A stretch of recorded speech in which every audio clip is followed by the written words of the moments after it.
point is, you see, there's also one group, and perhaps this is a class thing. For example, many of the always referred to as high-class sex workers or prostitutes who have their own client base, work from hotels, have a very restricted number. I think of the great film and play Irma la Douce. I don't know if you know about that, with Shirley MacLaine, which was a voluntary sex worker who someone fell in love with her and decided to act as her main patron as well. You have that as a volunteer basis, so therefore those people will be absolved because they'll continue. But also you have another thing, and this has always bothered me, and I'd like you both to answer this, and that is, there are a group of men who sell their favors to women. It's very much at a higher level. They don't tend to call themselves sex workers. They glory in that lovely title, gigolo, and they're all male escorts. Now, what about them? You criminalize the women in that case. The sale of sex, yeah. Because I think, and this would need to be looked at carefully, but I think but when we look at it, there's an unequal relationship with the person who has the money, and we don't think intimate relationships can be commercialized. Well, what about any other relationship? I mean, for example, working in a factory or cleaning someone's toilets, or you have gross exploitation we had here in the flats of people pulling in women mainly, but also a couple of men from the rural areas and hiring them out as domestic workers in the most abusive situations. Isn't that the same sort of thing? Well, I think it is, and that we don't want trafficking in persons for any purpose or exploitation of labor. But you draw a distinction between sex work and other work. We think it is actually different, and partly because it's actually,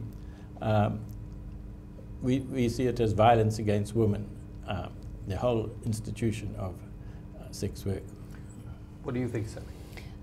We think sex work should be in the realm of work. And when we look at work, there's a whole lot of different... What about violence against women and exploitation of women? That's always been criminalized now, but it's very difficult to address. So this is fundamentally the issue, I think, is that we've had over 50 years of criminalizing sex work in South Africa.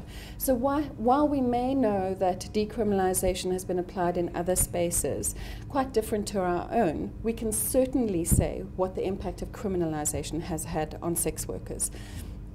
So we can certainly say that sex workers are very vulnerable to violence. We can say that the current law, and we agree with Embrace Dignity on this, is not working. It's untenable. It encourages abuse of power on behalf of the police.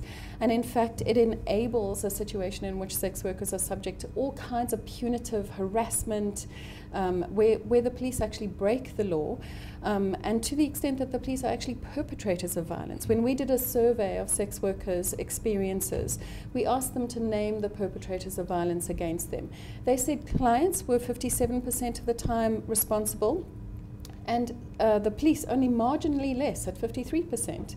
So, and I think that it's very important for us to address those issues. So while we may know that there are sort of what may be termed as higher class sex workers, what we're most concerned with is sex workers who are vulnerable to violence.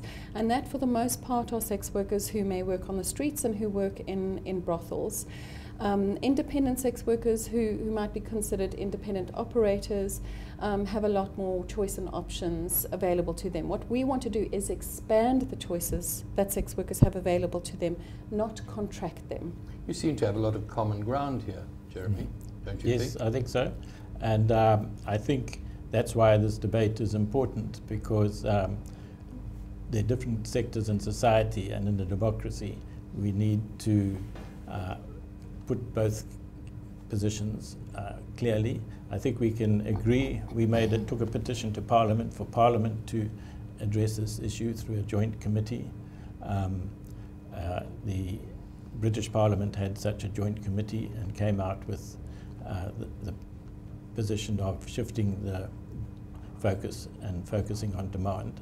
Wouldn't this also be, I mean, the point here is, I mean, the majority of this country, perhaps, I don't know if anyone's ever done a survey, would probably say criminalization as it stands, they're all criminals, even if we're paying, what, 14 or 15 million rand a year to vice squads who actually seem to be more involved in vice often than they should be in prosecution. They would say let's keep it as it is. And it's usually a moral question. So I take it neither of you are taking a moral stance on this, that somehow the original sin of sex is involved in this. I take it you're not? No. And nor are you, Sally? No, we're not. But I would argue that there are sections of society who might consider sex work immoral, but who would still support decriminalization. It's not an either-or situation. If you still consider sex work immoral, that is your belief system, as long as you don't perpetrate stigma and hurt or abuse sex workers, you can still support decriminalization, because decriminalization is a situation that expands the choices that sex workers have and does not contract them. It enables them to access safety, and even when you consider morality, the morality of safety and of assuring those vulnerable among us are protected trumps what you might think of as immoral.